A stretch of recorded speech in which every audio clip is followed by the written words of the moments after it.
1956 एक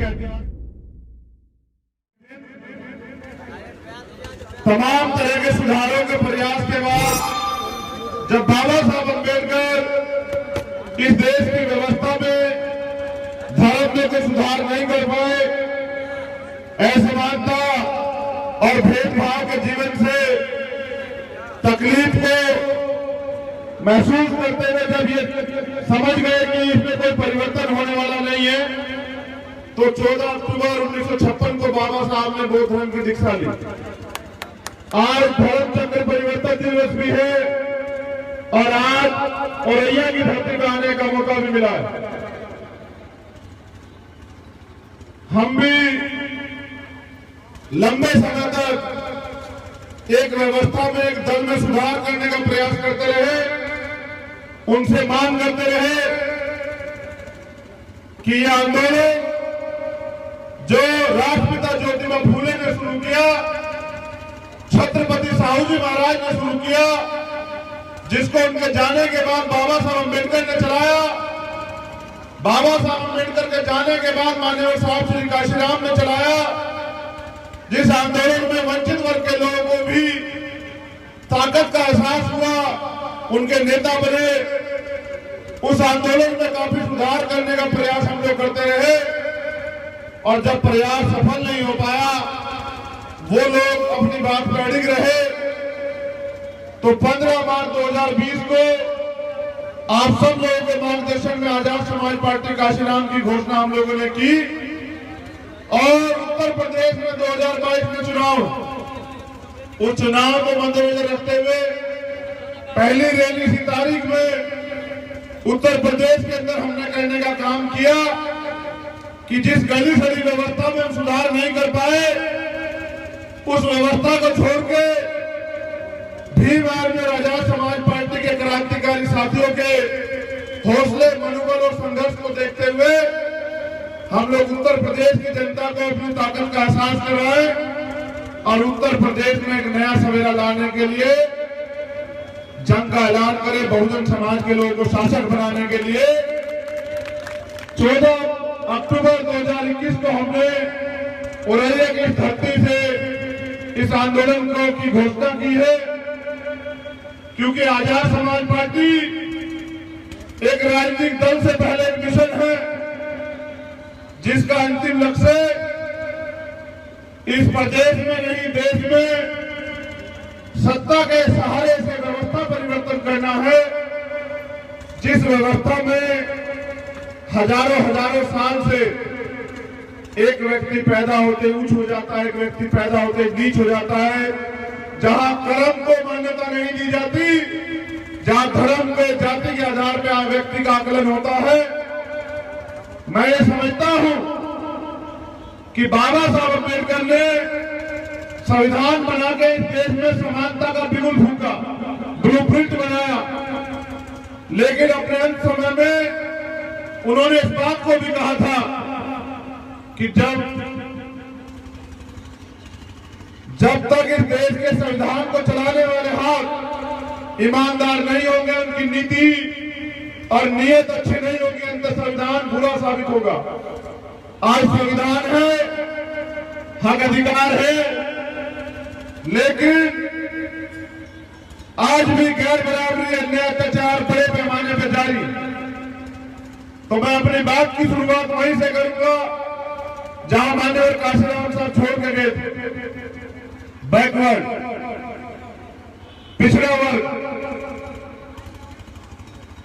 वर्ग के लोगों को 52% आबादी होते भी इस देश की व्यवस्था ने 27% आरक्षण देने की घोषणा की और वो 27% आरक्षण भी अभी पूरा नहीं हुआ।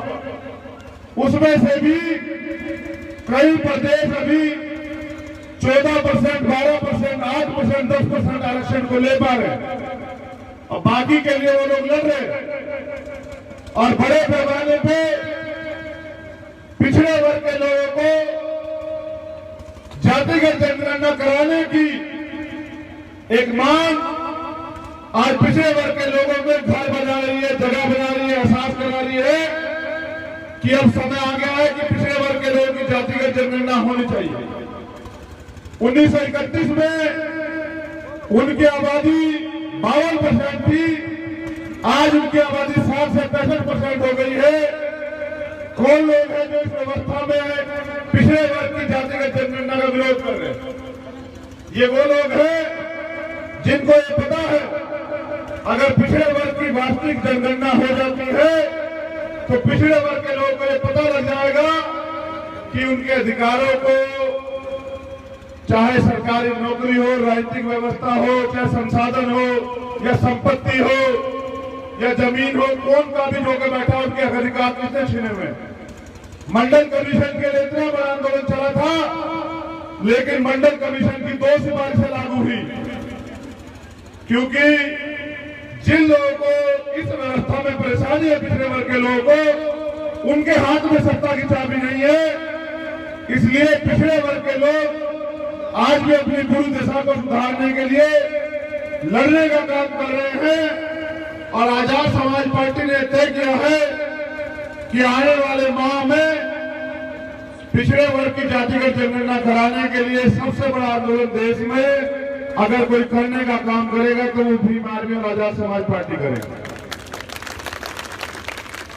क्योंकि पिछड़ा वर्ग इस देश की राजनीति की दिशा तय करता है, दशा तय करता है, और उसकी आबादी बहुसंख्यक है।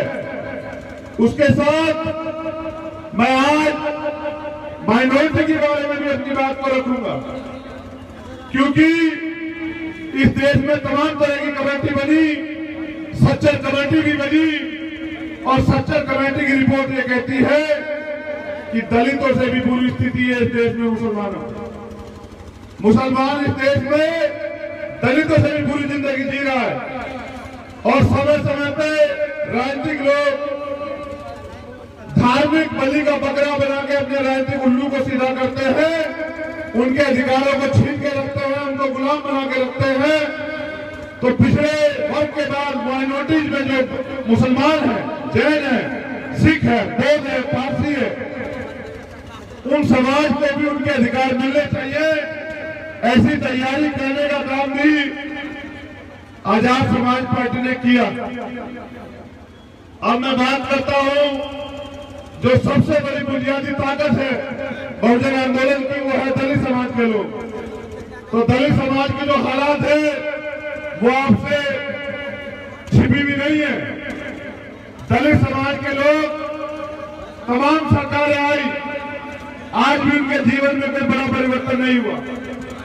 जैसे वो लोग पहले रहते थे ऐसे ही आज रह रहे हैं। मेरी माताएं बहनें यहाँ हैं, नौजवान यहाँ हैं। आज भी इस देश में, उत्तर प्रदेश में ही देश में रेप भी होते हैं, हत्याएं भी होती हैं, घर भी जला दिए जाते हैं, जमीन भी छीन ली जाती है, तमाम तरह के अपराध भेदभाव होते हैं। लेकिन आज भी उत्तर प्रदेश के अंदर गैर बराबरी, अन्याय, अत्याचार क्यों नहीं खत्म हुआ? इसलिए खत्म नहीं हुआ क्योंकि बुनियादी रूप से जो सामाजिक परिवर्तन करना था, वो परिवर्तन की शुरुआत अभी तक नहीं हुई। नौजवान यहाँ बैठे हैं, मैं ये पूछना चाहता हूँ, क्या गुलामी की जिंदगी जीने के लिए आप लोग अपने जीवन में जी रहे हो? क्या गुलामी ही तुम लोग अपने जीवन में चाहते हो? क्या तुम्हारी इच्छाएं नहीं है? क्या तुम नहीं चाहते कि जो अधिकार यहाँ सब लोगों को मिले हैं वो तुम लोगों को भी मिले? अगर तुम ये अधिकार चाहते हो तो तुम्हें अपनी लड़ाई अपने सहारे, अपने कंधों पे लड़नी पड़ेगी, क्योंकि हमने तो संकल्प लिया है, वचन लिया है कि जब तक हम दबे कुचले लोगों को, इस देश के वंचित वर्ग के लोगों को, गरीब लोगों को बराबरी का दर्जा नहीं दिला देते, उनके अधिकार नहीं दिला देते, हम तो चैन से बैठने वाले नहीं है। और इस लड़ाई को, लेकिन मैं समझता हूं कि अब काशीराम साहब ये कहते थे कि बोलने से कुछ नहीं होगा, अब समय आ गया है कि रिजल्ट देना पड़ेगा। अब समय आ गया है कि बोलने से ज्यादा करने की जरूरत होगी है। तो मैं ये बताने के लिए औरैया की धरती पे हूं कि आप किसी से कमजोर नहीं है। आपके अंदर भी वो ताकत है जो तमाम लोगों पे है। बाबा साहब अम्बेडकर ने संविधान दिया है, संविधान में बराबरी के हक है, अभी लोकतंत्र है। ये भारतीय जनता पार्टी की सरकार उत्तर प्रदेश में और देश में जिस तरह से सरकारी तंत्र का, सरकारी मशीनरी का दुरुपयोग कर रही है, जिस तरह से लोकतंत्र का, संवैधानिक मूल्यों का हनन कर रही है, जिस तरह से जितने सरकारी डिपार्टमेंट है उनका निजीकरण कर रही है, आने वाला कल ऐसा होगा कि न सरकारी डिपार्टमेंट होंगे, न सरकारी नौकरी बचेगी। जब सरकारी नौकरी नहीं बचेगी तो तमाम तरह का प्राइवेट सेक्टर आ जाएगा, और प्राइवेट सेक्टर में आरक्षण व्यवस्था नहीं है। थोड़ी बहुत कामयाबी आगे बढ़ने का अधिकार आपको मिला तो आरक्षण की वजह से मिला। ये सरकार जानबूझ के षड्यंत्र करके आरक्षण खत्म कर देना चाहती है। कोई इनके खिलाफ लड़ने को राजी नहीं है। अगर कोई लड़ रहा है, विपक्ष की भूमिका अदा कर रहा है, तो वो आजाद समाज पार्टी और भीम आर्मी के लोग हैं। ऐसे सभी क्रांतिकारी साथियों को मैं जमीन करता हूं। लेकिन मैं ये कहना चाहता हूं, तथागत बुद्ध ने भी कहा है कि हर समस्या के पीछे कोई कारण होता है, और जब समस्या आपको पता होगी तभी निवारण होगा। तो मेरी बात पे गौर करना कि समस्या क्या है। इस देश की समस्या गरीबी से भी बड़ी अगर कोई है तो वो इस देश में मनुवादी व्यवस्था है, ब्राह्मणवादी व्यवस्था है।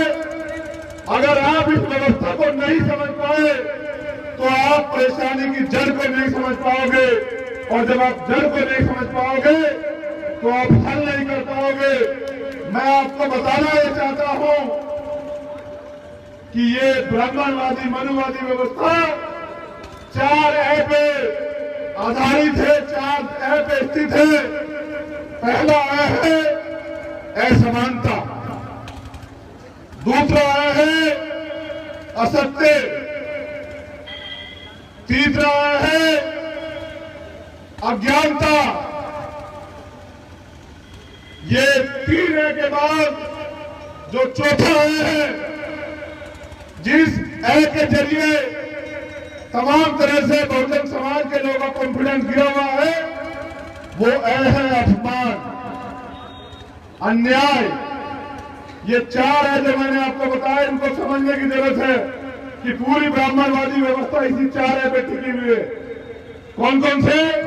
असमानता, अन्याय, अज्ञानता, असत्य, और एक है इस अज्ञानता के साथ जो जुड़ा हुआ है वो अपमान। कैसे, ये भी समझ लीजिए।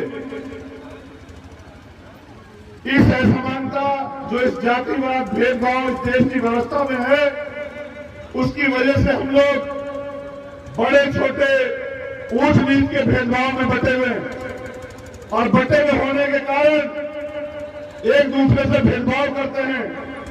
बहुजन समाज के लोग आपसी भाईचारा नहीं बनाते, और जब आपसी भाईचारा नहीं बनाते तो 15% लोग 85% लोगों पर राज करते हैं। 15% लोग गुलामी के सिवा कुछ नहीं करते। इस वजह से, इन 4 ए की वजह से इस देश में बहुजन समाज के लोग भी आज भी वास्तविक आजादी से दूर। अभी 4 ए का, इस व्यवस्था का अगर कोई इलाज है वो भी 4 ए है, और ये 4 ए भी आपको जानना चाहिए। ये 4 ए है अनुसूचित जाति, अनुसूचित जनजाति, अन्य पिछड़ा वर्ग और इस देश का अल्पसंख्यक। पहला अनुसूचित जाति, दूसरा अनुसूचित जनजाति, तीसरा अन्य पिछड़ा वर्ग, और चौथा अल्पसंख्यक यानी कि इस देश की माइनॉरिटी। अगर ये 4 है एक साथ इकट्ठे हो जाए और यूनिटी बनाने, भाईचारा बनाने, तो मैं पूरी जिम्मेदारी से कहता हूं कि माननीय काशीराम साहब और बाबा साहब अम्बेडकर का सपना पूरा हो जाएगा। बहुजन समाज के लोगों में भाईचारा बन जाएगा, इस देश में आपका राज स्थापित हो जाएगा। क्योंकि जिनका राज होता है उनकी बहन बेटियों पे अत्याचार नहीं होते। जिनका राज होता है उनको अधिकारों से वंचित नहीं रखा जा सकता है। जिनका राज होता है उनके साथ अन्याय अत्याचार नहीं किया जा सकता है। नौजवान साथियों, ये बुनियाद